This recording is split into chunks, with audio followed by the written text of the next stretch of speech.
நீங்கள் ப்ரையாரிட்டி கொலு வச்சு கலசம் வச்சு பூஜை பண்ணுறதா, இல்லை மனுஷாலை கூப்பிட்டு சாப்பாடு போடுறதா, இல்லை பூஜை பண்ணுறதா, என்னத்துக்கு உங்களுக்கு ப்ரையாரிட்டி கொலுவில் அப்படின்னு சொல்லு. நவராத்திரிக்கு எல்லா தெய்வங்களையும் கூப்பிட்டு நம்ம கொலு வைக்கிறோம். எது அந்த கொலுப்படையில வச்சாலும் சாமி தான். அதனால அந்த பொம்மைக்குத்தான் ப்ரையாரிட்டி. எல்லாரும் அம்பாளுக்கு காத்தால ஆத்துல பூஜை பண்ணுவோம். சகசரநாமம் சொல்லி பண்றவாளும் உண்டு. வெறுமனா எல்லாத்துக்கும் பூ போட்டு நமஸ்காரம் பண்ணி பால் நைவேத்தியம் பண்ணி எல்லாம் பண்ணுவா. சாயங்காலம் சுண்டல் நைவேத்தியம் பண்ணுவா. எல்லாம் உண்டு. ஆனா அது எல்லா சாமிக்கும் நம்ம வச்சிருக்கோங்கிற பாடணும். வந்தவா எல்லாரும் பாடாம போகக்கூடாது.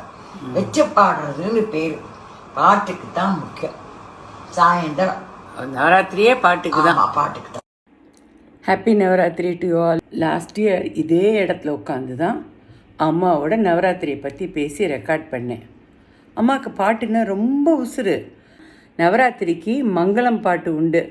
9 நாளும் ஆரத்தி எடுத்து ராத்திரி மங்களம் பாடுவோம். அதையும் ரெக்கார்ட் பண்ணி நீ எல்லாருக்கும் ஷேர் பண்ணு. எனக்கு ஞாபகமே இல்லை. என்ன எங்கள் ஆற்றுல நவராத்திரி கிடையாது. கல்யாணம் ஆனதுலேருந்து நவராத்திரி பண்ணாததுனால அம்மா நான் பண்ணுறேம்மான்னே. நிறைய பேருக்கு தெரியாதது யூஸ்ஃபுல்லாக இருக்குன்னா அம்மா சொன்னதுனால அதையும் நான் இப்போ ஷேர் பண்ணுறேன்.